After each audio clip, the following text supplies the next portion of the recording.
I was lying at the bottom of the stairs, pain shooting through my back, my legs twisted awkwardly beneath me. The shock was worse than the pain at first. I couldn't believe what had just happened. One moment I was standing in the hallway, calmly explaining that I couldn't give my father-in-law an extra $3,000 for a new car, and the next I was tumbling down the stairs because he had shoved me. My breath caught in my chest as I tried to move, but all I could do was stare up at him, his face twisted with anger, while my husband stood there frozen. Instead of rushing to help me, instead of showing even a shred of concern, my husband's first words cut through me like a knife. "You should have just given it to him." That's all he said. "No, are you okay?" No concern for whether I was hurt. Just that. At that moment, as tears burned the corners of my eyes and I lay there trembling from the fall, I realized something deep and undeniable. These two men, my husband and his father, did not care about me. I had been nothing but a wallet to them, a source of money to fund their lives while I worked myself to exhaustion. I had been blind, thinking I was building a family, but in reality, I was just their safety net. I should probably explain how it got this bad. I married my husband 3 years ago, and things started out beautifully, or so I thought. He was charming, attentive, and always talking about building a future together.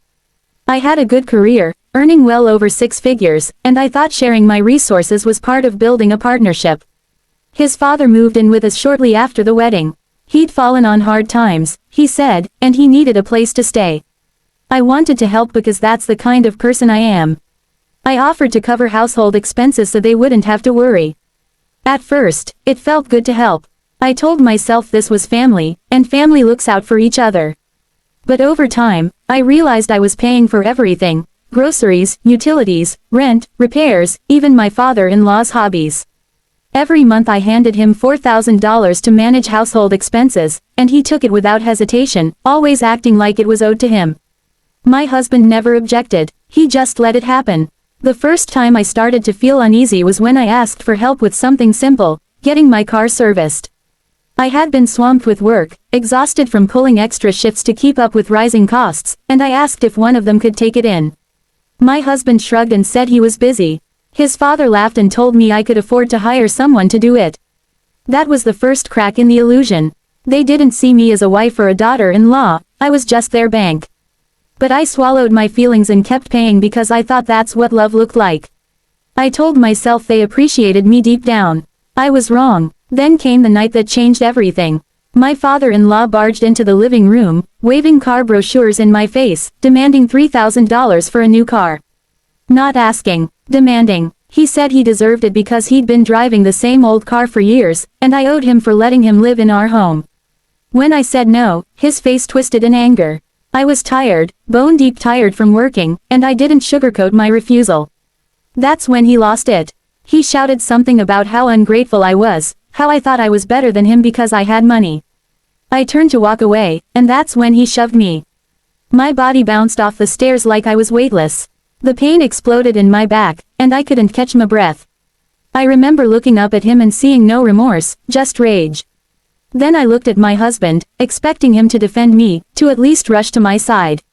Instead, his voice was calm and cold. "You should have just given it to him." I will never forget those words.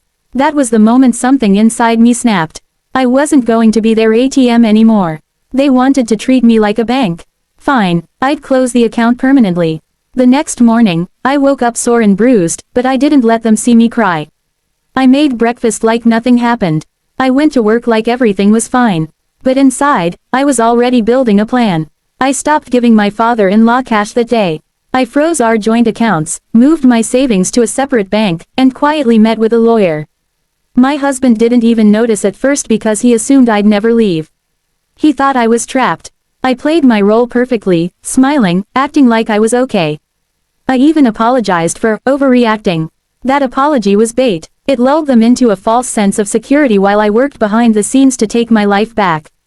Within 2 weeks, I had separated every piece of my finances from theirs.